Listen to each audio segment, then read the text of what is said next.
खबर शामिल करते हैं शेखुपुरा से हमारे ब्यूरो चीफ हनीफ तबस्सुम की रिपोर्ट के मुताबिक मरकजी इमाम बारगाह कलां में सालाना अमन कॉन्फ्रेंस का इनेकाद किया गया, जिसकी सदारत डिप्टी कमिश्नर शहद इमरान मार्थ ने की,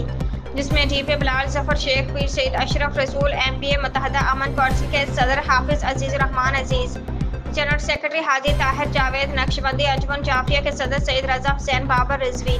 सैयद सजाद हुसैन शाह, खालिक अजीज वर्क, कैसर जहूर गोंदर, कारी डॉक्टर फयाजुल हसन जमील अल जहरी,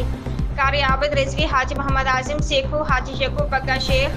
राना मोहम्मद अकरम, सैयद शफकत मुश्ताक शाह, चेयरमैन बैनुल मज़हब अहमाकी कौंसिल पाकिस्तान, अजमत हुसैन गौरी, अलामा सैयद हादी अल हुसैनी, सैयद जुल्कनैन हैदर शराजी, अबू जर शराजी, मियाँ तनवीर हुसैन, राना मोहम्मद अलियास व दीगर ने शिरकत की। कॉन्फ्रेंस से खिताब करते हुए डिप्टी कमिश्नर शहद इमरान मार्थ, पीर अशरफ रसूल,